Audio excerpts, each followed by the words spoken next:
திரைப்படத்துறையிலே தன்னை அசைக்க முடியாத ஒரு நடிகராக வலம் வந்த அந்த சூழ்நிலையில் உச்சபட்ச நடிகராக இருக்கின்ற நேரத்தில் கழகம் திராவிட முன்னேற்ற கழகம் தொடங்கி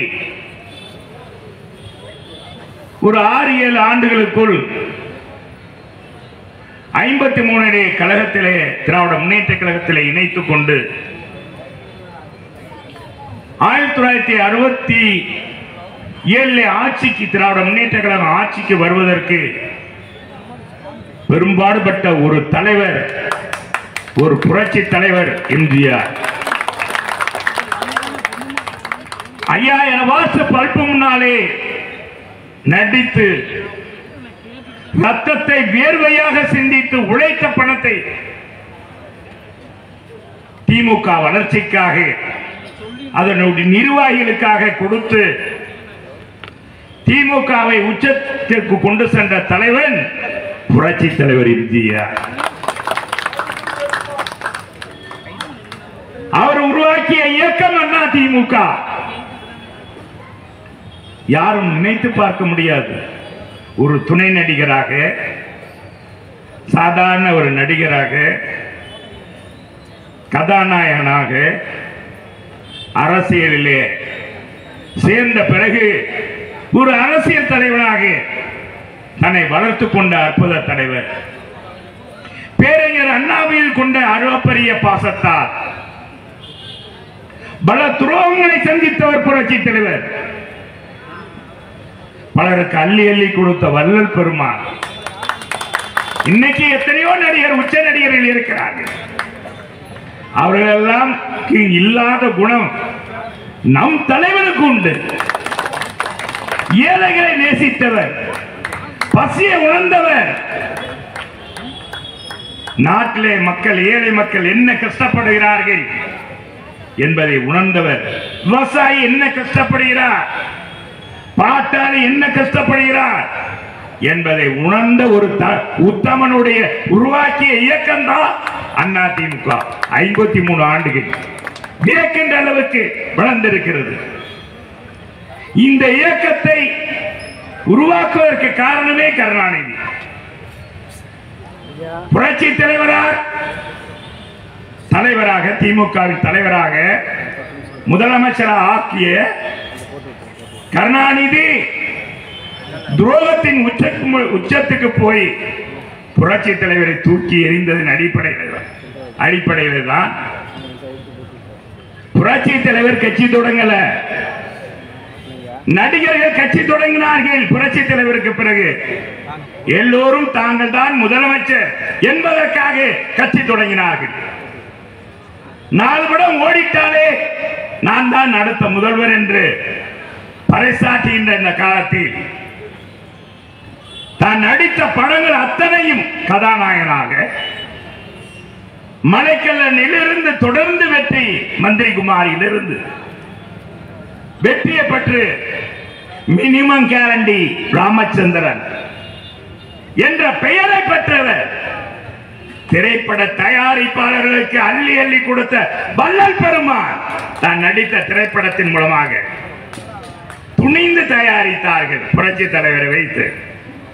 அப்படிப்பட்ட தலைவன் சாதாரண குடும்பத்தில் பிறந்த கருணாநிதியை, தன்னுடைய நண்பனை முதலமைச்சராக அழகு பார்த்த பொழுது, அழகு பார்த்து 71 அண்ணாவுக்கு பிறகு, பேரறிஞர் பெருந்தை அண்ணா மறைந்த பிறகு சாதாரண எளிய குடும்பத்தில் வந்தவர் கருணாநிதி. எனவே இந்த ஏழை மக்களுடைய கஷ்ட நஷ்டங்கள் புரியும். அண்ணாவை போல் ஆட்சி செய்வார். அவர் நெருக்கமாக இருந்தவர் அண்ணா கூட என்பதை நினைத்து புரட்சி தலைவர் எம்ஜிஆர் அவர்கள் ஏமாந்து போய்விட்டார். புரட்சி தலைவர் ஏமாந்ததன் காரணமாகத்தான் கருணாநிதி முதலமைச்சரார். கருணாநிதி மட்டும் எம்ஜிஆர் மட்டும் இல்லாவிட்டால் கருணாநிதி முதலமைச்சரே ஆயிருக்க முடியாது. இன்னைக்கு அவங்க குடும்பம் மிட்டாஸ் குடும்பமா இருக்காது. பஞ்சையாய் பராரியாய் இருந்த குடும்பம் பல படங்களை தயாரித்து முரசொலி பத்திரிகையை நடத்தி பூண்டியான குடும்பம், கடனை கட்ட முடியாமல் மஞ்சள் நோட்டீஸ் வெளியேறு. அப்படிப்பட்ட குடும்பத்தை இலவசமாக நடித்து கொடுத்த எங்கள் படத்தின் மூலமாக சல்லி பைசா வாங்காம புரட்சி தலைவரும் புரட்சி தலைவி அம்மாவும் நடித்து கொடுத்து அந்த கடனை அழைத்த உத்தம தலைவர் புரட்சி தலைவர். 71 நடக்கிறது ஒரு விழா. ஷா கவர்னர் உட்கார்ந்து இருக்கிறார், மற்ற நடிகர்கள் உட்கார்ந்து இருக்காங்க, தலைவர்கள் உட்கார்ந்து இருக்காங்க. முரசொலி மாறன். யார் இந்த முரசொலி மாறன்? கலாநிதி மாறன். Sun TV. இன்னைக்கு பாத்தீங்கன்னா சன் டிவி எத்தனை டிவிகள், சன் நெட்வொர்க் எத்தனை படம் தயாரிக்கிறார்கள். மத்திய அமைச்சராக இருந்த தயாநிதி மாறனுடைய தந்தை அவர் மேடை முன்பாக வந்து சொல்லுகிறார், தலைவருடைய பெயரை சொல்லி இவர் மட்டும் எங்களுக்கு இந்த படத்தை நடித்து கொடுக்காமல் இருந்திருந்த அந்த வெள்ளி விழா 100ஆண்டு விழா 100வது நாள் விழாவிலே கலைவாணர் அரங்கத்திலே நடக்கிறது. சகோதரர்களே, இங்க இருக்கிற கழக தொண்டர் ஒவ்வொருவரும் நினைத்து பார்க்க வேண்டும், இந்த இயக்கம் எப்படி தோன்றியது? இந்த இயக்கம் என்றால் என்ன? சாதாரண இயக்கம் அல்ல, நெருப்பாட்டிலே நீந்து வந்த இயக்கம் தான் இயக்கம். அந்த தலைவனை சொல்லுகிறார், எங்க குடும்பம் நடுத்தரவுக்கு வந்திருக்கும், என்னுடைய மனைவி தூக்கு போட்டிருப்பார், நான் என்னுடைய நிலை பரிதாப நிலை. நான் மட்டுமல்ல, அவங்க மாமாவும் சொல்றார், கலைஞரும் நாங்க கடனிலே மூழ்கி இருந்தோம். மேகலா பிக்சர்ஸ் மூலமாக தயாரித்த படங்கள் அத்தனையும் ஃபெயிலியர்.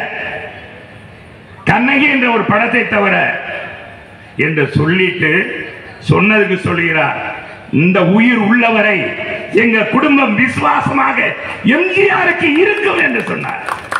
யார்? முரசொலி மாறன் சொல்றார். அதே அதுக்கு அடுத்து பேசிய கலைஞர் சொல்றார், அவர் வள்ளலுக்கெல்லாம் வள்ளல் என்று முரசொலி மாறன் சொல்றார். புரட்சி தலைவர் எப்படி வள்ளலுக்கெல்லாம் வள்ளல், 8வது வள்ளல் எம்ஜிஆர் என்று விழிக்கிறார் என்று சொல்லுகிறார் முரசொலி மாறன். அப்பதான் சொல்றார் கலைஞர். அதுக்கு அடுத்து பேசுகிறார், அவர் வள்ளலுக்கு வள்ளல், திராவிட கர்ணன் எம்ஜிஆர் என்று புகழ் சாட்டுகிறார். அவர் இருக்கிற செங்கை மாவட்டம், அவர் இருக்கிற நாள் அள்ளி அள்ளி கொடுக்கிறதுனால் அவர் கையே சிவந்து போய் பொன்மன தலைவன் எம்ஜிஆர், பொன்மன எம்ஜிஆர், பொன்மன தலைவர் எம்ஜிஆர் என்று பறைசாட்டியவர் தான் கலைஞர். அதே ஓராண்டு முடியும் எம்ஜிஆரை தூக்கி எறிந்தவர் தான் கருணாநிதி. ஆக நமக்கு திமுகவுக்கும் மிகப்பெரிய பகை இன்று நேற்று அல்ல, இது தொட்டில் குடவு.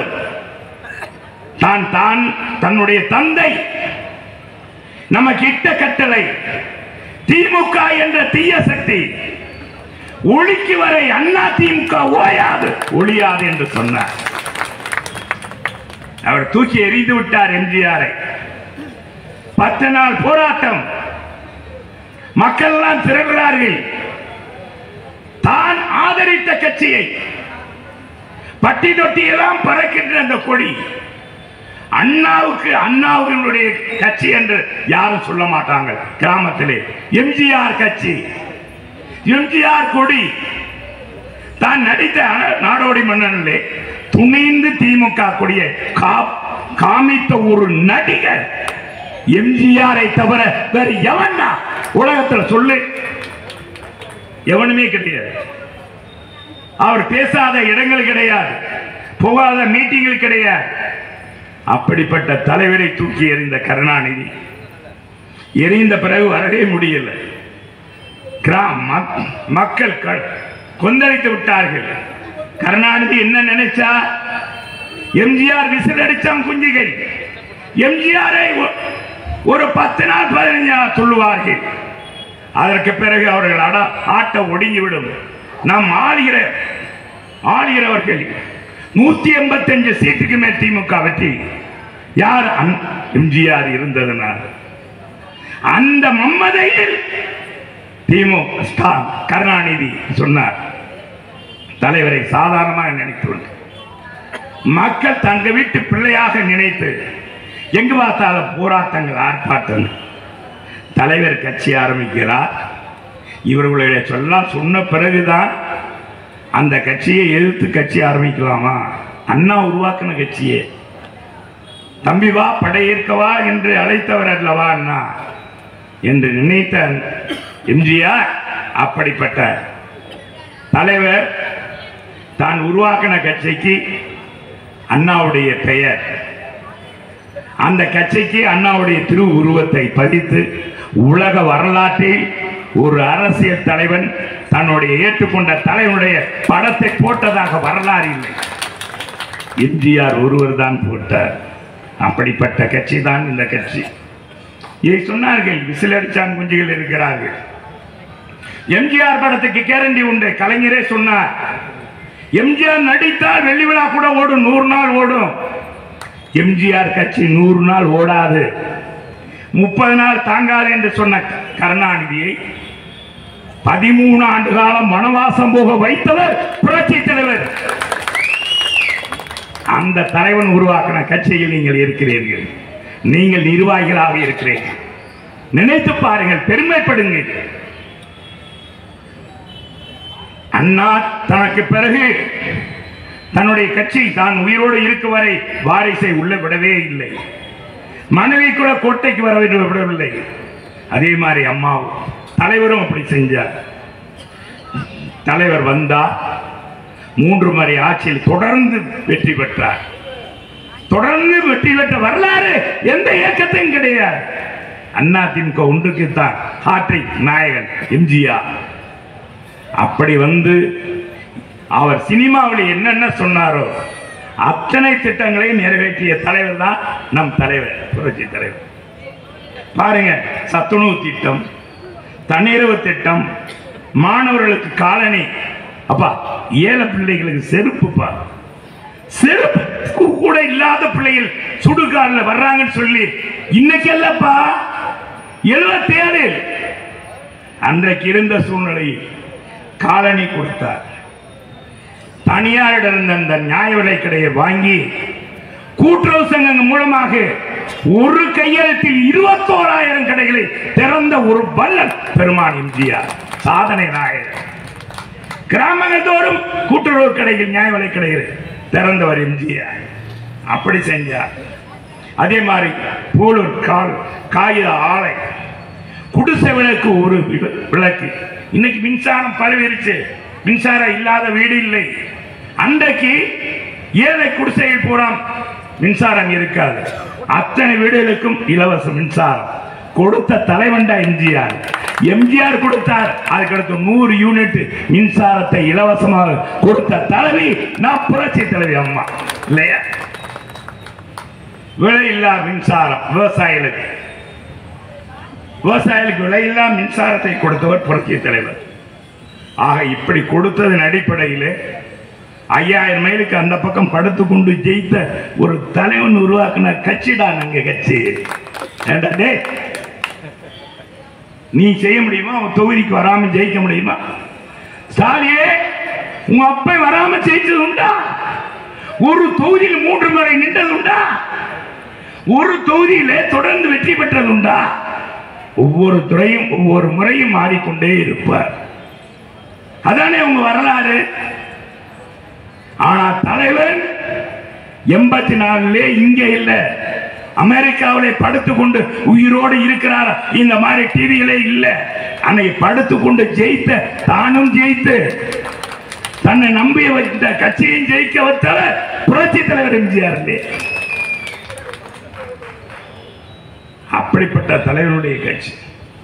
சரி, தலைவர் மறைந்து விட்டார், இனி நம்ம தான் ஆளலாம் என்று நினைத்த கருணாநிதியை ஓட ஓட விரட்டியவர் நம் தலைவி புரட்சி தலைவி அம்மா. சிங்க பெண்மணி அல்லவா? இந்தியாவின் இரும்பு பெண்மணி அல்லவா? 8 மொழியில் எழுத படிக்க தெரிந்தவர், 10 மொழி அறிந்தவர். இந்தியாவிலே ஒரு இத்தனை மொழி அறிந்த ஒரு தலைவர், அரசியல் தலைவர் என்றால் புரட்சி தலைவர் அம்மா தான். ஆண்மை திறமையானவர், 6 முறை முதலமைச்சர், தொடர்ந்து வெற்றி பெற்றவர் தமிழ்நாட்டிலே. 2016 சகோதரர்களே, கூட்டணியே இல்லாமல் தமிழகத்திலே வெற்றி பெற்ற ஒரு அரசியல் கட்சி அண்ணா திமுக தானே. அத்தனை தொகுதியிலும் அண்ணா திமுக நின்றது. எந்த பேசி கட்டிய எந்த ஆண்மனுக்காவது அந்த தில் இருந்ததா? நான் கேட்கிறேன், இன்னைக்கு இருக்கிற திமுக சாதியிலே உனக்கு உண்மையிலே உன் ஆட்சியை பற்றி தம்பட்ட படிக்கிற நீ வர்ற தேர்தலில் 2026 எடப்பாடியாரை எதிர்த்து தனித்து வெற்றி பெற முடியுமா? எங்க அம்மாவை போல் நீ நிக்க முடியுமா? சொல். நீ ஆண்மகன் என்று ஏற்றுக்கொள்கிறேன். செய்ய முடியுமா?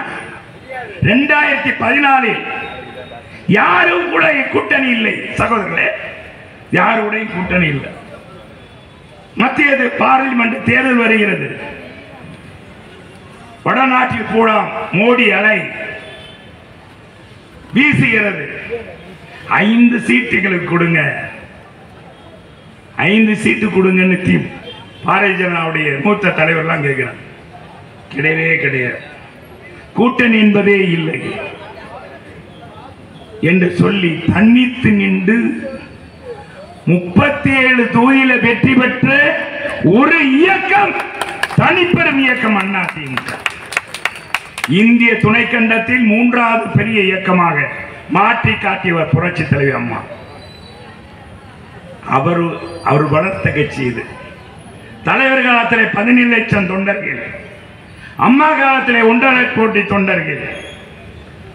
இந்த இயக்கத்திலே நம்மளை போன்ற எண்ணற்ற பெண்கள் இந்த இயக்கத்திலே சேர்ந்தார்கள். 2010 இளைஞன் பாசறை தொடங்கப்பட்டது. சாரசாயாக மாணவர்கள் சேர்ந்தார்கள். அம்மா அவர்கள் கொண்டு வந்து செயல்படுத்திய திட்டங்கள் எத்தனை திட்டங்கள் பாத்தீங்கன்னா, தொட்டில் குழந்தை திட்டம். சகோதரி சொன்னார் காயத்ரி, பெண்கள் நம்ம தென் தமிழகத்தில் மதுரை, தேனி மாவட்டம், திண்டுக்கல் மாவட்டம், நாமக்கல், சேலம், விழுப்புரம், அந்த பக்கம் செங்கல்பட்டு, இந்த மாவட்டங்கள்லாம் 2 பெண் குழந்தைக்கு பிறகு பிறந்தா, 3வது பெண் குழந்தை பிறந்தா உடனே சிசுவை அடித்துருவாங்க. அப்படி இதை கேட்ட அம்மாவுக்கு கல்யாணமே ஆகல, அம்மாவுக்கு கல்யாணம் இல்ல, குடும்பம் இல்ல. ஆனா அந்த குடும்ப பெண் படுற கஷ்டம் நஷ்டம் தெரிந்தவர் புரட்சி தலைவர் அம்மா. மனித நேயமிக்க கட்சி இந்த கட்சி. அதனால்தான் எனக்கு புரட்சி தமிழர் எடப்பாடியார் தலைமை ஏற்கிறார். அதே மாதிரி மனித நேயமிக்க தலைவர் அம்மா கொண்டு வந்து மழைநீர் சேகரிப்பு திட்டம் கொண்டு வரும்போது என்ன அலப்பற பண்ணாங்க. இன்னைக்கு அதை செயல்படுத்தணும் மத்திய அரசே சொல்லி. தாலிக்கு தங்கம் திட்டம் எப்படிப்பட்ட திட்டம்? பெண் குழந்தையை கரை சேர்க்கிற கஷ்டப்படுற துன்பப்படுற எத்தனை ஏழை பெண்கள், ஏறத்தாழ 13 லட்சம் பெண்கள் திருமணம் முடிக்கப்பட்டார்கள். 4 கிராம் தங்கம் கொடுத்தார் புரட்சி தலைவி. படித்த பட்டம் பெற்ற பெண்களுக்கு 50,000, பட்டம் பெற்ற பெண்களுக்கு 50,000 ரூபாய். பிளஸ் 2 படித்திருந்தால், 10வது படித்திருந்தால் 25,000 ரூபாய். அதே அம்மா அவர்கள் 2016 அம்மா அவர்கள் அறிவித்தார்கள், 1 பவுன் தங்கம் தருவேன் அறிவித்தாரே புரட்சி தலைவர். 1 பவுன் அதை செயல்படுத்தியவர் புரட்சி தமிழர் எடப்பாடியா. 1 பவுன், 1 பவுன் 50,000 ரூபாய், 1 லட்சம் ரூபாய் கிடைக்கும். அந்த திட்டத்தை நிப்பாட்டினாங்க. இதே ஸ்டாலின் என்ன சொன்னார்? 2021 என்ன சொன்னார்? 60,000 ரூபாய் கொடுப்பேன் திருமணம் பெண்களுக்கு, 1 கிராம் தங்கம் கொடுப்பேன்னு சொன்னீங்க. இன்னைக்கு அந்த திட்டத்தை நிப்பாட்டிட்டே. மக்கள் கேட்க மாட்டாங்களா? விலையில்லா அரிசி திட்டம் பாரதியார் என்ன சொன்னார்? தனி ஒருவனுக்கு உணவில் இந்த ஜகத்தினை அளித்திரும் என்றார் பாரதியார். ஏழையின் சிரிப்பில் இறைவனை காண்போம் என்றார் பேரறிஞர் பெருந்தை அண்ணா அவர்கள், இல்லையா? அப்படிப்பட்ட இந்த தலைவருடைய கனவை நினைவாக்கியவர் புரட்சி தலைவி அம்மா அவர்கள். அம்மா உணவகம், 1 ரூபாய்க்கு ஒரு இட்லிடா, 3 ரூபாய்க்கு தயிர் சாதம், 5 ரூபாய்க்கு சாம்பார் சாதம். இந்த திட்டத்தை முடக்கிறார்கள். நியாயமா? நேர்மையா? ஏழைகளுக்கு இந்த ஆஸ்பத்திரிக்கு வர்றாங்க, அட்டெண்டரா இருக்காங்க, அவங்க சொந்தக்காரர் ஆஸ்பத்திரியில் இருப்பார், கணவனோ மனைவியோ தாயோ பிள்ளையோ. அப்ப அவங்க வெளியே கொடுத்து வாங்கினா ஒரு நாளைக்கு 100 ரூபாய் 200 ரூபாய் ஆகும். குறைஞ்சபட்சம் 30 ரூபாயில ஒரு நாள் உணவு முடிஞ்சு போகுங்க. அந்த திட்டத்தை புடைக்கிறாங்க. அதே மாதிரி விலையில்லா மிக்சி கிரைண்டர் மின்விசிறி. இன்னைக்கு இவங்க மாதிரி தகுதி பார்த்து இல்லை, இது அம்மா அறிவிக்கவே இல்லை. அறிவிக்காம கொடுத்த திட்டம்னா அனைத்து குடும்ப அட்டைதாரர்களுக்கும் விலையில்லா மிக்சி கிரைண்டர் மின்விசிறி. இந்த திட்டத்தை செயல்படுத்தியவர். அதே மாதிரி பள்ளி மாணவர்கள் படிக்கணுன்றதுக்காக இன்னைக்கு சைக்கிள் திட்டம் இருக்கு பார்த்தீங்களா, அதை கொண்டு வந்து செயல்படுத்திய புரட்சி தலைவர் அம்மா. அப்பா பெண்களும் பையன்களும் சைக்கிள்ல போகணுன்றதுக்காக இந்த மாதிரி திட்டத்தை கொண்டு வந்தார். அதே மாதிரி நம்ம புரட்சி தலைவர் அம்மாவுக்கு பிறகு இந்த கட்சி அவ்வளவுதான் முடிஞ்சு போச்சு என்று நினைக்கிற நம்ம எடப்பாடியார், சேலத்து சிங்கம், புரட்சி தலைவருடைய அந்த போர்க்குணமும் புரட்சி தலைவர் அம்மாவுடைய போர்க்குணமும் கருணையுடையவர், ஏழை மக்கள் மீது விசுவாசம் உள்ளவர், இரக்க சிந்தனை உடைய எடப்பாடியார் தலைமைக்கு வருகிறார், தலைமை பொறுப்பை இருக்கிறார். நாமெல்லாம் சேர்ந்தவரை முதலமைச்சர் ஆகும். அப்புறம் இன்னைக்கு இயக்கத்தை வழிநடத்துகிற பொதுச் செயலாளராக ஆக்கியிருக்கோம். சாதாரண குடும்பத்தில் பிறந்து அரசு பள்ளியிலே படித்து அரசு கல்லூரியிலே பட்டம் பெற்று கிளை செயலாளராக, ஒன்றிய செயலாளராக, மாவட்ட கிளை செயலாளராக, குழுவிர செயலாளராக, தலைமை செயலாளராக, எம்எல்ஏ, நாடாளுமன்ற உறுப்பினராக, இப்படி படிப்படியாக வந்து இன்னைக்கு அவன் முதலமைச்சரான என்ன சொன்னாங்க? ஊடகங்கள்லாம் அரசியல் விமர்சனம் என்ன சொன்னாங்க? எடப்பாடியார் ஆட்சி அவ்வளவுதான். இதே அமைச்சராக எந்த ஒரு இடத்துல இருந்தவரை கொண்டு போய் இன்னைக்கு முதலமைச்சராக இருக்காங்க, இவருக்கு என்ன நிர்வாகம் தெரியும் சொல்லி கேட்டாங்க. எல்லாரும் கேட்டாங்க. நம்ம முதலமைச்சர் ஸ்டாலின் அன்னைக்கு எதிர்கட்சியா இருக்கும்போது சொன்னார், ஜோசியன் சொல்ல அன்னைக்கு தான் ஆரம்பிச்சார்.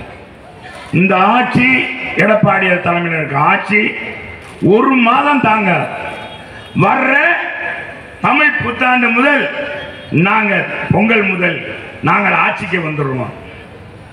யாரு? ஸ்டாலின் சொன்னா நடந்ததா?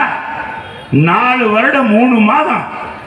நீ என்ன சட்டையை கிழிச்சுட்டு போனீங்கள நாடா சட்டமன்றத்தில் தொழிலுக்கு வந்த புடிச்சு போட்டமே என்ன? அந்த தைரியம் உனக்கு இருக்கா? உனக்கு தைரியம் இருக்கா? என்னென்ன வேஷம், மக்களை ஏமாற்ற என்னென்ன நாடகம். திமுக போடாத நாடகமா, செய்யாத போராட்டமா?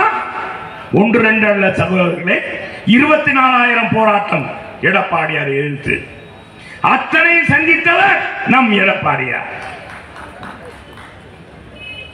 புலிக்கு பிறந்தது பூனையாகாதடா, சிங்கக்குட்டி எடப்பாடியார். அதனால் தான் இன்னைக்கு விரல் விட்டு ஆட்டுகிறார்.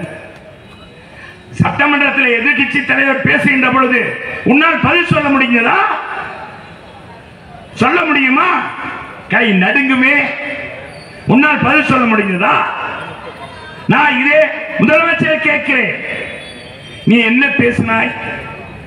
வந்தவுடன் நீட்டு தேர்வு ரத்து என்றாயே, முதல் கையெழுத்து என்றாயே, உன் மகன் சொன்னானே, உதயநிதி இன்னைக்கு முதலமைச்சர், துணை முதலமைச்சர் சொன்னாரு, ஏயா கையெழுத்து போட்டேன், எங்க அப்பாவுக்கு மட்டும் ரகசியம் தெரியும் சொன்னீங்க. என்ன ரகசியம் தெரிஞ்சு? இதுவரைக்கும் மக்கள் மாண்டதுதான் மிச்சம். மின் கட்டணத்தை உயர்த்த மாட்டோம் சொல்லி 3 தடவை ஏத்திட்டீங்க. போடாத வரிகள் உண்டா? இன்றைக்கு வரி குதிரைக்கு இருக்கிற வரியை காட்டிலும் நீ போட்டிருக்க மக்கள் மீது வரி திணித்திருக்கியே, அது அதிகம் அல்லவா? 1000 ரூபாய் கொடுக்கிறேன்னு சொல்லிட்டு தகுதி பார்த்து கொடுக்கிற. இப்பதான் சொல்லி இருக்கிறார், இந்த 1000 ரூபாயும் தானா கொடுக்கல, நம்ம எடப்பாடியார் தொடர்ந்து வலியுறுத்தினார், சட்டமன்றத்தில் வலியுறுத்தினார், எங்க பார்த்தாலும் பேசினார், பேட்டி கொடுத்தார். எங்க 1000 ரூபாய் கேட்டார் எடப்பாடியார். கேட்டதன் அடிப்படையில் தான் 1,06,000 பேர். இன்னைக்கு என்னன்னா, அவருடைய அமைச்சர் கே சார் சொல்றார், வர பொங்கல் முதல் 1000 ரூபாய். எப்படி செய்யறாங்க பாருங்க. தேர்தல் நெருங்கிருச்சு, மீனை போடுறான், மீனை போட்டு சின்ன மீனை போட்டு பெரிய மீன் எடுக்கிறதுக்கு எப்படி செய்யறாங்க பாருப்பா. என்னடா இப்படி இருக்கீங்க மதுரைக்காரங்களா? வரவிடுவோமா? அடுத்து நீ எந்த கனவு இருந்தாலும் சரி, மகனே நீ இனிமேல் முதலமைச்சர் இல்ல, உன் கட்சி அழிய போகுது. என்ன பாத்துக்க, அப்ப நடிக்கிறான், மகனும் நடிக்கிறான், அவன் குடும்பமே நடிக்கிறது. முன்னால என்னன்னா கலைஞர் நடிச்சா கதைவசனம் எழுதினார், இவங்க நடித்தே மக்களை ஏமாற்றுறாங்க. காலையில் எந்திரிச்சா போட்டோ போஸ். மகனும் அதே மாதிரி. சரி, ஏதோ உதயநிதி இளைஞரணி இளைஞரா இருக்க நல்லா செயல்படுவாங்க. என்ன நம்ம என்ன நினைச்சோம், ஏதோ திறமை இருக்கும்பா, நம்மளுக்காக நம்ம இளைஞர்களுக்கு திறமை இருக்கு. இன்னைக்கு ஐடிவி பாருங்க, பின்னி எடுக்கிறாங்க. நம்ம ஐடிவி பாத்தீங்கன்னா, நம்ம அவங்க இந்த உதயநிதி நல்லா ஸ்டாலினை காட்டில நல்லா செய்வோம் பார்த்தா, அவ என்ன பூனைக்கு பிறந்த பூனை குட்டியா தானே இருக்கு, புலிக்குட்டியா மாறமா? இன்னைக்கு பாத்தீங்கன்னா இந்த ஒரு கண்ணாடி இப்ப நடிச்ச மாதிரி அவன் இன்னைக்கும் சந்தானத்துக்கு சந்தானன் சிரிப்பு நடிகர்னா அதுக்கு துணை நடிகர் மாதிரி இன்னைக்கு உதயநிதி எங்க பார்த்தாலும் பார்த்தா ஏதாச்சும் சொல்லிட்டு ஒரு பக்கம் சனாதனத்தை பத்தி பேசுறாங்க. அந்நியா துர்கா ஸ்டாலின் கோயில் கோயிலா போறாரு, கோயில வச்சு வீட்டுக்கு வர சாமியாரை வச்சு பூஜை பண்றாங்க. ஏன்னா அவங்க குடும்பத்தை நீங்க திருத்த முடியல, நாட்டை என்னடா திருத்த போறீங்க? நாட்டை என்ன திருத்துறீங்க? சனாதனம் பேசுறான். இன்னைக்கு பார்த்தா சாபர் சாதிக்க பத்தி சகோதரி சொன்னாங்க. இவங்க அமைச்சு இந்த ஆட்சி அமைந்த 4 ஆண்டுகளில் என்ன விலைவாசி ஏறல? எந்த விலைவாசி ஏறல? எல்லா விலைவாசியும் ஏறிவிட்டது. மளிகை பொருள் இருந்து, அரிசியிலிருந்து, காய்கறியிலிருந்து அத்தனை விலைவாசி ஏறி போயிடுச்சு. கட்டுமான பொருள் ஏறி போச்சு. இளைஞருக்கு வேலை வாய்ப்பு இல்லை. இளைஞருக்கு வேலை வாய்ப்பு கொடுத்தியா? 3 முறை மின்சாரத்தை ஏற்றியதா, மின் கட்டணத்தை ஏற்றியதா? இந்தியாவிலே சிறு குறு தொழில் தமிழ்நாடு தான் முன்னோடி. இதுதான் லட்சக்கணக்கான இளைஞர்களுக்கும் பெண்களுக்கு வேலை வாய்ப்பு கொடுக்கிறார். எத்தனை தொழில் இன்னைக்கு முடங்கி போச்சு? 18% தொழில் இன்னைக்கு முடங்கி போச்சு. தொழிற்சாலையை மூடிட்டாங்க. நீ போடுற சட்டத்தால் இன்னைக்கு வெளிநாட்டு முதலீடு ஈர்க்கிறேன் சொல்லிட்டு ஏற்கனவே இந்த கம்பெனி எல்லாம் ஆந்திரா பக்கம் குஜராத் பக்கம் மாறிட்டாங்க. இங்க வேலை வாய்ப்பு இல்லை. என்ன செய்ய போற? சட்ட ஒழுங்கு மோசமா இருக்கு. கஞ்சா தாராளமா கிடைக்கும். இப்ப விதவிதமா மிட்டாய் வாடியுள்ள கடைசியில சாதிக் பாட்சா தயார்னாடாண்டா பாருங்க. சாதிக் பாட்சா முதலமைச்சரோட போட்டாருங்க, துணை முதலமைச்சரோட போட்டார். ஜாபர் சாதிக்கு அதே மாதிரி பாத்தீங்கன்னா அவங்க துணைவியா கீர்த்தியாவோட பாத்தீங்கன்னா எப்பா டிஐஜி கூட போட்டார். அப்ப இந்த ஆட்சி எப்படி இருக்கு? மொத்தத்தில் சொல்லணும்னாங்க, இவங்க ஆட்சியாக நடத்துறாங்க, காட்சி தான் நடக்குது. எங்க ராமநாதபுரத்தில் இருக்கிற ஒரு மாற்றுத்திறனாளி நான் உலக கோப்பையை கைப்பற்றிட்டேன்னு சொல்லி கோப்பையை கொடுத்து ஏமாற்று. நீங்க பேசலாமலா உங்க ஆட்சியை பற்றி? இந்தியாவின் திராவிட மாடல் முன்னோடியா? கண்ணப்பனை ஏமாத்தி, அந்த மாவட்ட செயலரை ஏமாத்தி, விளையாட்டுத்துறை உதயநிதி ஏமாத்தி, முதலமைச்சரை ஏமாத்தி கப்பா பிடிச்சுட்டாயா இவனுக்கு. அவன் எங்க நம்ம வடிவேல் ஒரு படத்தில் வாய்ப்பான். அவங்க பாட்டி சொல்ல கப்பு வாங்கியிருக்க புடனாய் தூக்கி இப்படி காலில் எடுத்து தெரியும். இந்த கணக்கில் ஆட்சி செஞ்சுட்டு இவங்க சொல்றாங்க இந்தியாவுக்கே முன்னோடியான ஆட்சி செய்யறாங்க. ஏன்னாப்பா நியாயம், இதான் தகுதி இல்லாத முதலமைச்சராக்கனா இதுதான்ப்பா நமக்கு கிடைக்கும். என்ன சொல்ற? என்ன சரோடா? என்ன சொல்றீங்க? என்ன சிவா? உண்மைதானே? நீ என்னன்னா உண்மையே உனக்கு உணர்ந்திருக்கியா? நாட்டில் மக்கள் என்ன செய்யறாங்க, என்ன கஷ்டப்படுறாங்க, நஷ்டப்படுறாங்க, விலைவாசி எந்த அளவுக்கு இருக்கு, மாணவ செல்வங்களுக்கு என்ன கஷ்டப்படுறாங்க? ஏன்னா ஒரு மாநிலத்தில் முதல் ஆண்டு கள்ளச்சாராயம் காய்ச்சறான். செங்கல்பட்டுல 25 பேர் செத்து போயிட்டான். பக்கத்து மாவட்டத்தில் பாருங்க, இன்னைக்கு பாத்தீங்கன்னா கள்ளச்சாராயம் காய்ச்சி 75 பேர் இறந்து போயிட்டான். நீ என்ன ஆச்சு? அதுக்கு வந்து என் முதலமைச்சர் பார்க்க வந்தியா? ஒரு முதலமைச்சர் ஓடோடி வந்திருக்க வேண்டாமா? அந்த துணை முதலமைச்சர் வந்திருக்க வேண்டாமா? செஞ்சீங்களா? என்ன ஏழைபாளைகள் மீது கரிசனம் வச்சிருக்க? தலைவரும் சரி, அம்மாவும் சரி. நீங்க நாகர்கோவில்ல ஜாதி கலவரம், மண்டக்காடு கலவரங்க, ஷூட்டிங் ஆர்டர் கொடுத்திருக்கார் புரட்சி தலைவர் முதலமைச்சர்.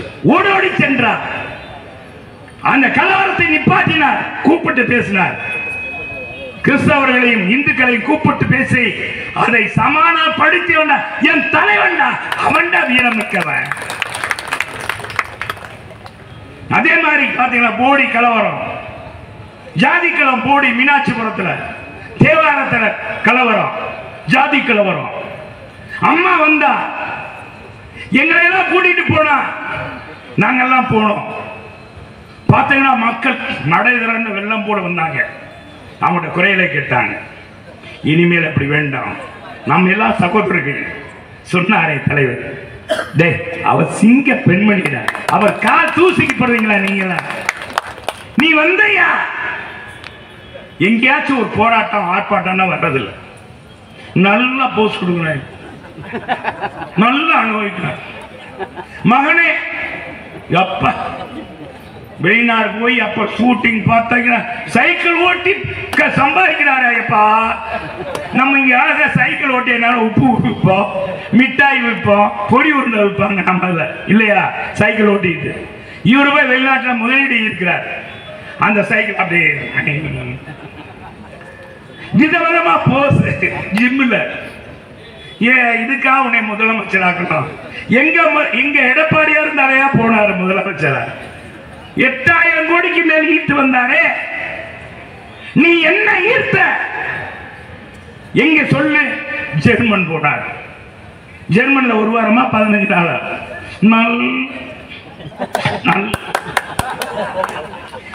அரபு இது அரபு கண்ட்ரிக்கு போனார். 15 நாளப்பா. ஜப்பான் போனார், சிங்கப்பூர் போனார். ஈர்த்துட்டு வந்தேன். ஒன்றும் கிடையாது. என்னத்தை ஈர்த்தார்? நல்லா போஸ் கொடுக்கிறார். நம்ம முதலமைச்சர் நினைச்சா சிரிப்பு சிரிப்பா வருதுப்பா. எனக்கு சிரிப்பு சிரிப்பா வருது. நானும் தான் ரவுடி, நானும் ரவுடி, நானும் ரவுடின்ற மாதிரி வடிவேல் கணக்குல நம்ம முதலமைச்சர் என்னது, என்னுடைய ஆட்சி எந்த கொம்பனாலும் குறை சொல்ல முடியாது. உன் ஆட்சியை குறையா சொல்ல முடியாது. உன் ஆட்சியில என்ன செய்திருக்குன்னு சொல்ல முடியாம இருக்கிறோம், தவிக்கிறோம். இதுல வேற அவர் 200 தொகுதியில நீ 200 தொகுதியில நீ டெபாசிட் வாங்குவியா? நீ நிக்கிற தொகுதியில டெபாசிட் காலியாக போகும். உண்மையிலே சொல்றேன் தலைவர்களே, மக்கள் கொதித்து போயிருக்கிறார்கள். விலைவாசி ஒரு பக்கம் ஏற்றம், அப்துல் கலாம் சொன்னார், முன்னாள் ஜனாதிபதி, இளைஞர்கள் இந்த நாட்டின் கண்கள். உலகத்திலே இளைஞர்களை அதிகமாக கொண்ட நாடு இந்திய நாடு. இந்தியாவிலே அதிகமாக இளைஞர்களை கொண்ட நாடு தமிழ்நாடு. இந்த நாடு வல்லரசாக போகிறது சொன்னார். இன்னைக்கு அந்த மாதிரி ஆகுமா? போதை அரசாக மாற்றிட்டாங்க. பிள்ளைகள் எல்லாம் படித்து டாக்டர் ஆவாங்க, இன்ஜினியர் ஆவாங்கன்னா இன்னைக்கு போதை பள்ளிக்கூடத்திலே விற்கிறான். பள்ளிக்கூடத்திலே போதை வைக்கிறோம். விதவிதமா மிட்டாய். ஆண்டுகள் தோறும் அறிவிப்பு தான் வருது. இதே திமுக அரசு 2021 பட்ஜெட் தாக்கல் பண்ணும்போது, அன்னைக்கு நிதிநிலை சமர்ப்பிக்கும் போது, அன்னைக்கு துறை அமைச்சராக இருந்த செந்தில் பாலாஜி சொல்லுகிறார், 10 ஆண்டுகள் கள்ளச்சாராயம் இல்லை தமிழகத்திலே என்று அந்த புத்தகத்திலே வாசிக்கிறார். இன்னைக்கு என்ன வாசிக்க முடியும்? 10 ரூபா கமிஷன் வச்சு டாஸ்மாக்ல 10 ரூபா கமிஷன் வைக்கிற அரசுடா உங்க அரசு. கமிஷன் அரசு. இன்னைக்கு கமிஷன் அரசாக இந்த அரசு இருக்கிறது. இதை மாற்ற வேண்டும். இன்னைக்கு யாருக்கும் பாதுகாப்பு இல்லை. மருத்துவர்களுக்கு பாதுகாப்பு இல்லை. மாவட்ட ஆட்சித்தலைவருக்கு பாதுகாப்பு இல்லை. காவல்துறைக்கு பாதுகாப்பு இல்லை. அரசு ஊழியர்களுக்கு பாதுகாப்பு இல்லை. யாருக்கும் பாதுகாப்பு இல்லை. இளைஞர்கள், இளம் பெண்கள் யாருக்கும் பாதுகாப்பு இல்லை. இந்த ஆட்சி மாற்ற வேண்டாமா? மாற்ற வேண்டுமா? மாற்ற வேண்டாமா? சொல்ல மாட்டீங்க. மாற்ற வேண்டுமா? மாற்ற வேண்டாமா? இந்த ஆட்சியை மாற்ற வேண்டும். அதுதான் இந்த 53வது ஆண்டில் நாம் எடுக்கிற சபதம். நம்மளில் ஒரு நமக்கானவர், ஏழை பங்காளர், 7.5% இடஒதுக்கீடு கொண்டுவர் நம்முடைய எடப்பாடியார். மாணவர்கள் எல்லாம் மருத்துவர்கள் ஆக்கியவர். சல்லி பைசா இல்லாம டாக்டர் ஆக்கியவர். 11 மாதங்கள் விலையில் அரிசி கொடுத்தவர். குடிமராமத்து திட்டத்தை கொண்டு வந்து மதுரை இன்னைக்கு எப்படி இருக்கு? மதுரை அழகுமிகு நகரமாக மாற்றி காட்டினோம். மாற்றி காட்டினோமா இல்லையா? இனி எங்கு பார்த்தாலும் நம்முடைய நம் ஆட்சியுடைய சாதனைகள் தான் தொடங்கும். பறக்கும் பாலம். என்னுடைய தொகுதியில 2 பறக்கும் பாலம். காலவாசிலே ஒரு பறக்கும் பாலம், முடக்க சாலையில ஒரு பறக்கும் சாலம், 4 பறக்கும் பாலம். மதுரை இணைக்கிற பறக்கும் பாலம், வைகையும் தென் வடபகுதி இணைக்கிற பகுதி, ஆரப்பாளையம், செல்லூர், ஓப்ரா படித்துறை, குருவிக்கார சாலம். இன்னைக்கு கட்டுகிறார்களே இந்த கோரிப்பாளையம் பாலம். இதுக்கு வித்திட்டவர் நம் எடப்பாடியா. நிதி ஒதுக்கியவர் எடப்பாடியா. இன்னைக்கு அப்போலோ அருகாமையிலே பாலம் கட்டப்படுகிறது. அந்த பாலத்துக்கு வித்திட்டவர் எடப்பாடியா. நிதி ஒதுக்கிட்டவர் எடப்பாடியா. நீ என்ன செஞ்ச? மதுரை மக்களுக்கு என்ன செஞ்சிருக்க? பெரியார் பஸ் ஸ்டாண்ட் பாருங்க. இன்னைக்கு மீனாட்சி அம்மன் கோயில் பாருங்க. சகோதரி சொன்னாரே, கோயிலுக்கு போனேப்பா, நாளை காலையில் போடா தங்கச்சி, போய் பாரு. தூய்மையான கோயில்.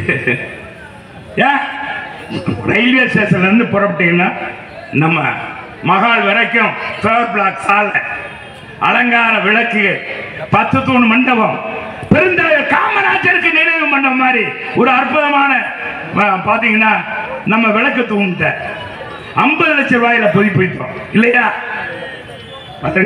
வடகர செங்கரையில ரோடு போகுது பாருங்க, இருவழிச்சாலை. டே நாங்க கொண்டு வந்தோம்ல. மாரியம்மன் தெப்பக்குளம் நாங்க கொண்டு வந்ததுடா. நீங்க என்னடா கொண்டு வந்தீங்க? ஒண்ணுமே இல்ல. ஜல்லிக்கட்டு மைதானமா, கலைஞர் நூலகமா? ஏயா இதுதான் மக்களுக்கு பயன்படுமா? ஏழை மக்கள் என்ன செய்யறாங்க? இந்த மதுரை மக்கள் குண்டும் குடியில் இருக்கிறீங்களே, சாக்கடையில நாடுது. நாங்க வசிக்க முடியலடா. குடிநீர்ல சாக்கடை கிடக்குது. இன்னைக்கு பாத்தீங்கன்னா முல்லை நகர்ல 500 வீடு இருக்குங்க. அந்த வீட்டை இடிக்க கூடாதுன்னு சொல்லி உயர்நீதிமன்றம் சொன்ன தகவலை அடிப்படையில் இன்னைக்கு திமுகவுடைய தலைவர்களே, ஒரு பெரிய தலைவர், முன்னாள் அமைச்சர் பொன்முத்துராமனை வாய்களே பேசுகிறார். கையாளாவது அரசு அதிமுக அரசா? என்னைக்கு 2018 நம்ம கையாள வைக்கலாம். அன்னைக்கு இடிக்கணும்னு சொல்லி நோட்டீஸ் கொடுத்துட்டாங்க. நாங்க அமைச்சர் அன்னைக்கு என்ன சொன்னாரு? கையாளாதவர்கள். இவங்களுக்கு என்ன தெரியும்? நாட்டை பற்றி என்ன தெரியும்? ஆட தெரியுமா பாட தெரியுமான்னு கேட்கிற மாதிரி அவர் பேசினாரு. புலம்பு கட்டினாரு. அவர் பேசுறதான் சொன்ன அதிகமாக மடைமாற்றம் செய்ய வேண்டும். நீங்க சகோதரர்களே இங்க 5000 வாக்காளர் இருக்கிறீங்க. உதயசூரியனுக்கு ஓட்டு போடுங்க. நாங்க வந்தோம் மடைமாற்றம் செஞ்சு உங்களுக்கு பட்டா கொடுத்துருவோம். இன்னைக்கு அதையும் காலி பண்றாங்க. அதை போய் நான் சொன்னா செல்லூர் ராஜா அரசியல் பண்றார்.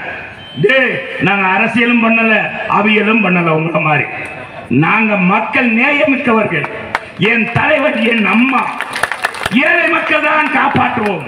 ஏழை மக்களுக்காக பாடுபடுவோம். எங்க உயிர் உள்ளவரை, இந்த சந்ததி இருக்கு வரை, அதிமுக தொண்டன், கடைசி தொண்டன் இருக்கு வரை ஓயாது ஒளியாது ஏழை மக்களுடைய வாழ்க்கையில் வசந்தத்தை உருவாக்குவோம். பாட்டாளி மக்களுக்காக பாடுபடுவோம். இது மாதிரி இன்னைக்கு இருக்க கம்யூனிஸ்ட் மற்ற கட்சியிலே மாதிரி அல்ல.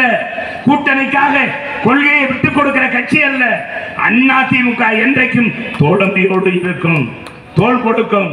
அதே நேரத்தில் கொள்கையில் மாறாது என்பதை நினைவே கொள்ள வேண்டும்.